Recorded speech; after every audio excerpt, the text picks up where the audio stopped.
হাসিনার পতনের সময় এখন সমাগত। তার পতন হবেই, যদি বা কিন্তুর কোনো ব্যাপার না। এখন শুধু সময়ের অপেক্ষা। তাকে যে ক্ষমতা ছেড়ে চলে যেতে হচ্ছেই, তার ইঙ্গিত আমরা চারপাশে কিন্তু দেখতে পাচ্ছি। আমি আগেই বলছি যে তার এই অবৈধ সরকার কেবল ক্লিনিক্যালি ডেড না, এটা এখন practically dead. It is like dead man walking, মানে যেন মরা একটা লাশ হাইটে যাইতেছে। এরপরে এখন শুধু ধূপ করে মাটিতে পড়তে বাকি। এই ফ্যাসিস্ট চোরের সর্দার ভোট ডাকাত হাসিনা এবং তার অবৈধ রেজিম দীর্ঘ 15 বছর ধরে বাংলাদেশের মানুষকে, সমাজকে, অর্থনীতিকে, দেশের স্বাধীনতা সার্বভৌমত্ব থেকে খুবলে খুবলে খাইছে। আমাদের ভোটের অধিকার, কথা বলার অধিকার, সমাবেশের অধিকার সহ সকল অধিকার নির্মম হাতে কাইরে নিছে। প্রতিবাদ করার আগে ক্রসফায়ারে মারছে কিংবা গুম করে আয়নাঘরে জোরপূর্বক আটকায় রাখছে। লাখ লাখ বিরোধী দলীয় নেতাকর্মীকে জেলে ভরে রাখছে বছরের পর বছর। শান্তিকালীন সময় সর্বাধিক সংখ্যক সেনা অফিসারকে খুন করা হয়েছে তথাকথিত বিডিআর বিদ্রোহে। শাপলা চত্বর রঞ্জিত হয়েছে হেফাজতের নিহত সদস্যদের পবিত্র রক্তে। এই দুষ্টু চক্র উন্নয়নের নামে হাজার হাজার কোটি টাকা ব্যাংক থেকে, প্রকল্প থেকে, দেশের বৈদেশিক মুদ্রার রিজার্ভ থেকে লুট করে বিদেশে পাচার করছে। বিভিন্ন দেশে বেগমপাড়া গড়ে তুলছে। প্রশাসন থেকে শুরু করে বিচার বিভাগ সহ সকল প্রতিষ্ঠানকে ক্রমাগতভাবে এরা ধ্বংস করে ফেলছে। সমাজের কোনো অংশই আওয়ামী লীগ, বাকশালী, গুন্ডা সন্ত্রাসীদের ভয়ঙ্কর থাবা থেকে রক্ষা পায়নি। ভারতের কৃপা এবং অনুগ্রহ লাভের বাসনায় বাংলাদেশের স্বাধীনতা সার্বভৌমত্ব বিক্রি করে দিয়েছে হাসিনার নেতৃত্বে এই দেশদ্রোহী চক্র। সমগ্র দেশবাসীর মনে মুখে আজ একটাই আওয়াজ, এক দফা এক দাবি, হাসিনা তুই কবে যাবি। হাসিনার পতনের দিন হবে আমাদের অতি প্রত্যাশিত এক মহামুক্তির দিন। 16 ডিসেম্বরের মতোই আমাদের নতুন বিজয় দিবস। এই দিনে আমরা আবার প্রাণ ভরে নিঃশঙ্ক চিত্তে মুক্তির নিঃশ্বাস নিতে পারবো। কিন্তু এই বিজয়ের ফসল কি আমরা ঘরে তুলতে পারবো, নাকি পরিবর্তনের শত্রুরা আমাদের এই মহান অর্জনকে নস্যাৎ করে দিতে সক্ষম হবে? আমি এই প্রশ্নটা করার কারণটা একটু ব্যাখ্যা করি। দীর্ঘ 15 বছর আওয়ামী বাকশালীদের ভয়াবহ শাসনে বাংলাদেশের মজলুম মানুষের মনে প্রচণ্ড ক্ষোভ, ক্রোধ এবং অসন্তুষ্টি দিনে দিনে জমে এখন পাহাড় সম হয়ে উঠেছে। স্বভাবতই জনগণ চাইবেন তাদের উপরে যারা এতদিন নির্মম অত্যাচার এবং নিপীড়ন চালিয়েছে তাদের উপযুক্ত শাস্তি হোক। কিন্তু মানুষের এই চাওয়াটাকে সতর্কতার সাথে ডিল করতে না পারলে এই চেপে রাখা ক্ষোভ অগ্নিগিরির মতো ফুঁসে উঠতে পারে। যদি সমাজের ক্ষুদ্র একটা অংশ আইন নিজের হাতে তুলে নিয়ে অত্যাচারীর শাস্তি দিতে প্রবৃত্ত হন, তাহলে দেশের আইন শৃঙ্খলা পরিস্থিতি ভেঙে পড়তে পারে। 1971 সালের 16 ডিসেম্বর যখন পাকিস্তানি সেনারা আত্মসমর্পণ করে, বিজয়ের সেই মুহূর্তে কেউ কেউ আইন নিজের হাতে তুলে নিয়েছিল, যার বিস্ময় ফল আমরা গত 50 বছর ধরে ভোগ করছি। একটা বিশেষ ঘটনার কথা বলছি, যা ঘটেছিল বিজয় দিবসের কয়েকদিন পরেই, 1971 সালের 18 ডিসেম্বর। ওই দিন ঢাকা স্টেডিয়ামে সমাগত কয়েক হাজার লোকের সামনে কাদের সিদ্দিকীর নেতৃত্বে 4 ব্যক্তিকে দুষ্কৃতিকারী বলে অভিহিত করে বেয়নেট দিয়ে খুঁচিয়ে খুঁচিয়ে হত্যা করা হয়েছিল। এটা ছিল স্বাধীন বাংলাদেশে সংগঠিত এমন একটা বিচার বহির্ভূত হত্যাকাণ্ড যা সারা বিশ্বে ব্যাপকভাবে প্রচারিত হয়েছিল।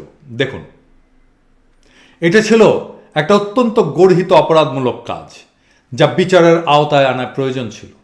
কিন্তু পরবর্তীতে শেখ মুজিব এ বিষয়ে কোনো ব্যবস্থাই গ্রহণ করেনি, বরঞ্চ কাদের সিদ্দিকীকে কোলে তুলে নিয়েছিলেন। বলেছিলেন, কাদের, তুই 4 জনকে মেরেছিস, 400 জনকে মারলেও আমি তোকে কিছুই বলতাম না। বাকশালের ডিস্ট্রিক্ট গভর্নর হিসেবে কাদের সিদ্দিকীকে পর্যন্ত নিযুক্ত করেছিলেন একজন যুদ্ধাপরাধীকে। মুক্তিযুদ্ধের সূচনা লগ্নে পাকিস্তানি বাহিনীর হাতে ধরা দেওয়ায় এবং যুদ্ধে অংশগ্রহণ না করায় শেখ মুজিব হয়তো নৈতিকভাবে দুর্বল ছিলেন, কিংবা বিচার বহির্ভূত হত্যাকাণ্ড তার কাছে কোনো অপরাধ বলেই বিবেচিত হয়নি। এই কাদের সিদ্দিকী স্বাধীন সার্বভৌম বাংলাদেশের বিরুদ্ধে ভারতের মাটিতে বসে 1975-এর পরে রীতিমতো যুদ্ধ করেছিল। আজ সে বাংলাদেশের রাজনীতি করে।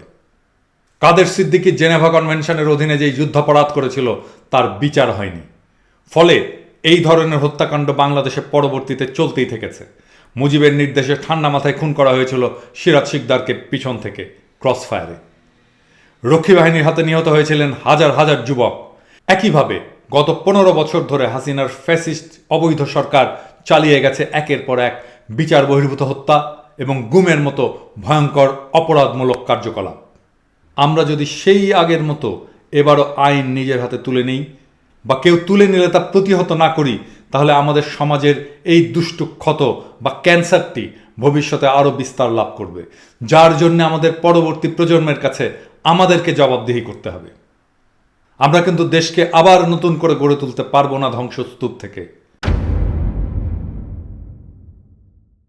কারণ সেই অরাজকতার সুযোগে এই মহান পরিবর্তনের যারা শত্রু, সেই পরাজিত শক্তি তাদের দেশি বিদেশি দোসরদের সাহায্যে দেশে বড় ধরনের গোলযোগ সৃষ্টির চেষ্টা করবে। আমরা অবাক হব না যদি তারা বাংলাদেশের সংখ্যালঘু সম্প্রদায়কে টার্গেট করে তাদের যান মাল উপাসনালয় এবং অন্যান্য প্রতিষ্ঠানের ব্যাপক ক্ষতি সাধন করার অপচেষ্টা করে, যাতে করে এই পরিবর্তনের ব্যাপারে সারা বিশ্বে তাৎক্ষণিকভাবে নেতিবাচক ধারণা জন্মায় এবং আমাদের প্রতিবেশী একটা দেশ সরাসরি নাক গলানোর একটা সুযোগ পেয়ে যায়। এই দুষ্কর্মে যদি তারা সফল হয় তাহলে আমাদের এই অর্জন বিসর্জনে পর্যবসিত হতে পারে। আমাদের সবাইকে এই বিষয়টি নিয়ে আগে থেকেই সমস্ত ধরনের সাবধানতা অবলম্বন করতে হবে। সে কারণেই এই আলাপটা আমি এত আগে থেকেই শুরু করছি। সুতরাং হাসিনা পতনের মুহূর্ত থেকেই আমাদের চরমভাবে সতর্ক থাকতে হবে যেন দেশের শান্তি শৃঙ্খলা কোনোভাবেই ব্যাহত না হয় এবং কেউ যেন আইন নিজের হাতে তুলে না নেয়। বিশেষ করে হাসিনা পরবর্তী 72 ঘন্টা হবে সবচাইতে ক্রিটিক্যাল, যখন পুরো দেশটা থাকবে আইসিইউ বা ইন্টেনসিভ কেয়ার ইউনিটে। আমাদের সর্বোচ্চ প্রচেষ্টা হবে এই সময়টাতে দেশে যেন কোনো ধরনের গোলযোগ না হয় তা সম্পূর্ণভাবে নিশ্চিত করতে হবে। আর সেটা করতে হলে আমাদের এখন থেকে ধারণা করতে হবে হাসিনার পতনের মুহূর্ত থেকে আমাদের জন্য প্রধান প্রধান চ্যালেঞ্জ কি হতে পারে। আমি ব্যক্তিগতভাবে মনে করি আমাদেরকে 4টা প্রধান চ্যালেঞ্জ মোকাবেলা করতে হবে। আমি আজকে থেকেই আপনাদের সকলকে এই 4টা প্রধান চ্যালেঞ্জের ব্যাপারে সতর্ক করে দিতে চাই। প্রথমত, হাসিনা যুগের অবসান হওয়ার সাথে সাথে আইন শৃঙ্খলা বাহিনীর শীর্ষ পদে অধিষ্ঠিত ব্যক্তিরা পালাবে। সেই সাথে পালাবে জেলা পর্যায়ের কিছু পুলিশ অফিসার এবং দেশের অধিকাংশ থানার ওসিরা। অর্থাৎ দেশে আইন শৃঙ্খলা রক্ষার ব্যবস্থা একটা শূন্যতা দেখা দিতে পারে। আমাদের সবচাইতে বড় অগ্রাধিকার হবে যাতে আইন শৃঙ্খলা কোনোভাবেই ভেঙে না পড়ে। দ্বিতীয়ত, বিগত 15 বছর প্রশাসনের শীর্ষ পদ থেকে শুরু করে একটা উল্লেখযোগ্য অংশ নিরবিচ্ছিন্নভাবে হাসিনার ফ্যাসিস্ট সরকারের তাবেদারি করেছে এবং বৈধ এবং অবৈধ সকল প্রকার সুযোগ সুবিধা নিয়েছে। এইসব কর্মকর্তাদের অনেকেই গা ঢাকা দেবেন, দেশ ছেড়ে পালাবেন। অর্থাৎ সচিবালয় থেকে শুরু করে জেলা এবং উপজেলা পর্যায়ের প্রশাসনে সাময়িকভাবে হলেও কিছুটা অচল অবস্থার সৃষ্টি হতে পারে। আমাদের দ্বিতীয় অগ্রাধিকার হবে প্রশাসন যাতে স্বাভাবিকভাবে চলে সেটা নিশ্চিত করা। তৃতীয়ত, আমাদের অর্থনীতির একটা বড় অংশ নিয়ন্ত্রণ করা আওয়ামী বাকশাল এবং তাদের সাঙ্গপাঙ্গরা। এদের হাত বিস্তৃত হয়ে আছে কলকারখানা, ব্যাংক থেকে শুরু করে দোকানপাট, পণ্যের মজুদ, আমদানি রপ্তানি, পরিবহন, এর সমস্ত সেক্টরের উপরে। এই পরিবর্তনের ফলে এরা নিষ্ক্রিয় হয়ে গেলে অর্থনীতির চাকা শ্লথ হয়ে যেতে পারে। এমনিতেই লোডশেডিং এবং বিভিন্ন প্রয়োজনীয় পণ্যের অভাবে আমাদের জীবনযাত্রা ইতিমধ্যেই ক্রমাগতভাবে বিপর্যস্ত হয়ে পড়েছে। এইরকম অবস্থা আমাদের তৃতীয় অগ্রাধিকার হবে অর্থনীতির চাকা চালু রাখা। চতুর্থত, একটা দেশ আভ্যন্তরীণভাবে যদি সংকটে পতিত হয় তবে বাইরের শক্তি 16 আনার সুযোগ নেওয়ার চেষ্টা করে। আমাদের স্বাধীনতা সার্বভৌমত্ব এমনিতেই চ্যালেঞ্জের মধ্যে আছে। পরিবর্তনের শত্রুরা যদি দেশের অভ্যন্তরে একটা অচল অবস্থা সৃষ্টি করতে সক্ষম হয় তাহলে আমাদের স্বাধীনতা এবং সার্বভৌমত্ব পর্যন্ত বিপন্ন হতে পারে। আমি আগেই বলেছি ওরা সংখ্যালঘু সম্প্রদায়কে টার্গেট করে ব্যাপক ক্ষতি সাধনের চেষ্টা করতে পারে। আমরা দেখেছি আমেরিকার কংগ্রেসম্যানদের চিঠিতে বাংলাদেশের হিন্দু এবং খ্রিস্টান ধর্মাবলম্বীদের উপরে হাসিনা সরকারের যে ট্রিটমেন্ট তার তীব্র নিন্দা জানানো হয়েছে। এই বিষয়টি যে যথেষ্ট সংবেদনশীল তা বলার অপেক্ষা রাখে না। সুতরাং হাসিনা পতনের মুহূর্ত থেকে আমাদের সজাগ থাকতে হবে যাতে আমাদের স্বাধীনতা সার্বভৌমত্বের উপরে কোনো ধরনের আঘাত না আসে এবং এলে আমরা তা যেন সম্পূর্ণ সফলতার সাথে মোকাবেলা করতে সক্ষম হই। আমরা যদি আমাদের অগ্রাধিকারগুলোকে সঠিকভাবে নির্ধারণ করতে পারি তাহলে হাসিনা পরবর্তী 72 ঘন্টা সময়কাল সাফল্যের সঙ্গে উত্তীর্ণ হবার জন্য কি কি ব্যবস্থা নেওয়া দরকার তা নির্ধারণ করা সহজ হয়ে যাবে। আসেন আমরা এবার দেখি কাজটা কিভাবে করতে হবে। হাসিনার স্বৈর শাসনে সিভিল প্রশাসন এবং পুলিশ যেভাবে নষ্ট হয়ে গেছে তাতে এদের উপরে এই ক্রিটিক্যাল সময়টুকুতে নির্ভর করা যায় না। হাসিনার লোকেরা নিশ্চয়ই হাসিনার পতনের পরে ট্রানজিশন সময়টা যেন সহজ হয় তার কোনো চেষ্টাই করবে না, বরং তার উল্টোটা করার চেষ্টা করবে। সুতরাং আইন শৃঙ্খলা রক্ষার ক্ষেত্রে বর্তমান পুলিশ প্রশাসনে যে চেইন অফ কমান্ড তার উপরে ভরসা করা বোকামি হবে। বাংলাদেশের একটা প্রতিষ্ঠান, আমাদের সামরিক বাহিনী, হাসিনা দুঃশাসনের যন্ত্র হিসাবে সেভাবে ব্যবহৃত হয়নি। যদিও কিছু কিছু সেনা সদস্য র্যাব, ডিজিএফআই ইত্যাদি প্রতিষ্ঠানে চাকরিকালীন সময় মানবাধিকার বিরোধী কর্মকাণ্ডে অংশ নিয়েছেন, কিন্তু তাদের সংখ্যা পুরো বাহিনীর সদস্যের সংখ্যার তুলনায় নগণ্য। আর্মি অ্যাজ ইনস্টিটিউট এখনও পর্যন্ত বাংলাদেশের মানুষের সম্মান এবং শ্রদ্ধার পাত্র। মোটা দাগে সেনাবাহিনীর উপরে এখনও বাংলাদেশের মানুষের ব্যাপক আস্থা রয়েছে। এই আপৎকালীন সময়ে তাদের অন্তর্নিহিত দায়িত্ব বলেই দেশের শান্তি এবং শৃঙ্খলা রক্ষার কাজে এগিয়ে আসতে হবে। এই ক্ষেত্রে সর্বপ্রথম এবং সর্বপ্রধান কাজটা হচ্ছে ম্যাজিস্ট্রেসি ক্ষমতা দিয়ে সারা দেশের সেনাবাহিনীর সদস্যদেরকে মোতায়েন করতে হবে, যার মুখ্য উদ্দেশ্য হবে দেশে যাতে কোনো ধরনের আইন শৃঙ্খলা পরিস্থিতির অবনতি না হয় এবং কোথাও এই ধরনের কোনো ঘটনা ঘটলে যেন দৃঢ় হাতে মোকাবেলা করা হয়। এইড টু সিভিল অ্যাডমিনিস্ট্রেশন বলে বাংলাদেশে একটা আইন আছে। এর আওতায় এর আগেও আমাদের দেশে বিভিন্ন সময় সেনাবাহিনী মোতায়েন করা হয়েছিল। অনেক থানার ওসি গা ঢাকা দেওয়ার সম্ভাবনা থাকায় ওই সমস্ত থানা অতি দ্রুত চিহ্নিত করতে হবে এবং সেখানে খণ্ডকালীন ভিত্তিতে সেনাবাহিনীর সদস্যদেরকে দায়িত্ব পালনের জন্য পাঠাতে হবে। সেনাবাহিনীর সদস্যরা যাতে তাদের উপরে অর্পিত দায়িত্ব সাফল্যের সঙ্গে পালন করতে পারেন সেই লক্ষ্যে সকল আইনগত পদক্ষেপ নিতে হবে। প্রয়োজন বোধে প্রথম 24 ঘন্টা দেশব্যাপী কারফিউ জারি করতে হবে। একই সাথে কেউ যাতে আইন প্রয়োগের ক্ষেত্রে বাড়াবাড়ি না করেন সেদিকেও সজাগ দৃষ্টি রাখতে হবে। দেশব্যাপী সেনা মোতায়েনের কাজটা হবে পরিবর্তনের লগ্নে সবচাইতে প্রধান কাজ। আমি মনে করি সেনাবাহিনীর নেতৃত্ব পর্যায়ের অফিসারদের উচিত হবে আগামী মাসগুলোতে কী কী সিনারিও ডেভেলপ করতে পারে তা আমলে নেওয়া এবং প্রত্যেকটা সিনারিওর জন্য বিশদ অপারেশনাল প্ল্যান তৈরি করা। তারা যদি কাজটা এখন থেকেই না করেন তাহলে ক্রান্তি লগ্নে দেশের শান্তি এবং নিরাপত্তা বিধানে তারা ব্যাপক ব্যর্থতার পরিচয় দিয়েছেন বলেই জনগণ মনে করবে। আমি বিশ্বাস করি আমাদের দেশপ্রেমিক সামরিক বাহিনী সকল ভয়ভীতির ঊর্ধ্বে তাদের উপরে অর্পিত দায়িত্ব এবং কর্তব্য সম্পূর্ণভাবে পালনে কোনো ধরনের দ্বিধা বা অপারগতা প্রদর্শন করবেন না। আমার এই কথা শুনে আবার কেউ যেন মনে না করেন যে আমি মার্শাল্লাহ বা সামরিক শাসন জারির কথা বলছি। মোটেই না। আমাদের আন্দোলন হচ্ছে বাংলাদেশের প্রকৃত গণতন্ত্র এবং জনগণের সকল অধিকার পুনঃপ্রতিষ্ঠিত করা, যা হাসিনার অবৈধ এবং হিংস্র স্বৈর শাসন নির্মমভাবে কেড়ে নিয়েছে। আমি আগেই বলেছি সেনাবাহিনীর পুরো কাজটাই হবে এইড টু সিভিলিয়ান আইনের আওতায়। একটা অন্তর্বর্তীকালীন বেসামরিক সরকারের অধীনেই অপারেশনাল প্ল্যানের এই কাজগুলো পরিচালিত হবে। তবে মনে রাখতে হবে যে সূচনা লগ্নে এই অন্তর্বর্তীকালীন সরকার নিজেকে সংগঠিত করতে কিছুটা সময় নেবে এবং তা নেওয়াটাই স্বাভাবিক। সে ক্রিটিক্যাল সময়টুকুতে আইন শৃঙ্খলা রক্ষার কাজে সেনাবাহিনীর ভূমিকা হবে সবচাইতে গুরুত্বপূর্ণ। আসেন আমরা আবার দেখি আর কি কাজ করতে হবে আরেকটু গভীরে গিয়ে।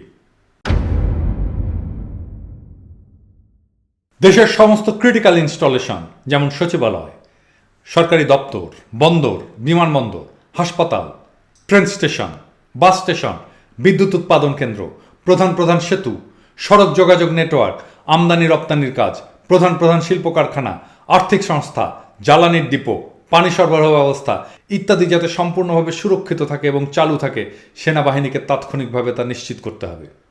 সেই সাথে সর্বোচ্চ সুরক্ষা দিতে হবে মসজিদ, মন্দির, গির্জা, প্যাগোডা সহ সমস্ত ধর্মীয় উপাসনালয়গুলোকে। এই ক্রিটিক্যাল সময় আমাদের সজাগ দৃষ্টি রাখতে হবে আমাদের পুরো সীমান্তের প্রতি, যাতে করে দেশের অভ্যন্তরের অবস্থার সুযোগ নিয়ে আমাদের বিরুদ্ধে কেউ কোনো ধরনের প্রকাশ্য বা গোপন অপারেশন পরিচালনা করতে না পারে এবং বিভিন্ন ধরনের অপরাধী এবং দুষ্কৃতিকারীরা সীমান্তে অবৈধভাবে পারাপার করতে না পারে। এক্ষেত্রে সেনাবাহিনীর পাশাপাশি বিজেপিকে অধিকতর ভূমিকা রাখতে হবে। বিজেপির ভূমিকা হবে সীমান্ত রক্ষায় অত্যন্ত গুরুত্বপূর্ণ। রোহিঙ্গা শরণার্থী শিবিরে যাতে দেশি এবং বিদেশি দুষ্ট চক্র কোনো ধরনের গোলযোগ সৃষ্টি করতে না পারে তা সম্পূর্ণভাবে নিশ্চিত করতে হবে। অপারেশনাল প্ল্যানে এই বিষয়গুলির প্রতি বিশেষ দৃষ্টি দিতে হবে। এই সমস্ত ব্যবস্থার পাশাপাশি অন্তর্বর্তীকালীন সরকারের একটা প্রধান বিবেচনার বিষয় হবে সরকারকে চালু রাখা। হাসিনা পরবর্তী তত্ত্বাবধায়ক সরকারকে কোন কোন কাজগুলোকে আরও বেশি গুরুত্ব দিতে হবে আসেন এটা এখন আলোচনা করি। আগের যে ব্যবস্থাগুলোর কথা বললাম সেগুলো তো চলবেই। এটার পাশাপাশি অন্তর্বর্তীকালীন সরকারের একটা প্রধান বিবেচনার বিষয় হবে সরকারকে চালু রাখা। পুলিশ বাহিনীতে বিশেষ করে শীর্ষ পদগুলোতে শূন্যতা দেখা দেওয়ার সম্ভাবনার কারণে অন্তর্বর্তীকালীন সরকারের উচিত হবে গত 15 বছরে যে সমস্ত পুলিশ কর্মকর্তাকে অন্যায়ভাবে চাকরিচ্যুত করা হয়েছে কিংবা চাকরিতে সাইডলাইন করে দেওয়া হয়েছে তাদেরকে পুনরায় চাকরিতে খণ্ডকালীন হিসাবে হলেও ফিরিয়ে আনা। এ সকল অফিসার জাতির সম্পদ এবং তারা পরবর্তী মাসগুলিতে দেশে আইন শৃঙ্খলা পরিস্থিতি সম্পূর্ণভাবে নিয়ন্ত্রণে রাখার ব্যাপারে বিরাট ভূমিকা রাখতে পারেন। একই সঙ্গে পুলিশ বাহিনীর সংস্কারের কাজও তাদের হাতে নিতে হবে, যাতে করে অপরাধমূলক কর্মকাণ্ডে জড়িত পুলিশ সদস্যদের বিচারের আওতায় আনা হয়, অযোগ্য পুলিশ সদস্যদের চাকরিচ্যুত করা হয়, পুলিশের প্রশিক্ষণে গুণগত পরিবর্তন আনা হয়, যাতে বাহিনীটি নিজেকে জনগণের সেবক হিসাবে মনে করে এবং যোগ্যতার ভিত্তিতে নতুন দক্ষ লোকবল পুলিশ বাহিনীতে নিয়োগ করা হয়। একইভাবে তত্ত্বাবধায়ক সরকারের আরেকটা প্রায়োরিটি হতে হবে সচিবালয় যাতে সক্ষমতার সাথে দায়িত্ব নির্বাহ করতে পারে। সেই লক্ষ্যে হাসিনা অবৈধ শাসনকালে যে সমস্ত অফিসারদেরকে অন্যায়ভাবে বের করে দিয়েছে তাদেরকে পুনর্নিয়োগ দেওয়া এবং তাদের উপরে সঠিক দায়িত্ব অর্পণ করা একটা অন্যতম প্রধান কাজ হবে। তত্ত্বাবধায়ক সরকারকে এটা মনে রাখতে হবে যে রাষ্ট্র একটা যন্ত্র এবং সেটাকে সঠিকভাবে চালনা করা একটা আর্ট এবং সায়েন্স। সবাই এই কাজ পারে না। উন্নত বিশ্বে প্রত্যেকটা বড় সংগঠনে কিছু লোক থাকে যাদেরকে বলা হয় অর্গানাইজেশন ম্যান।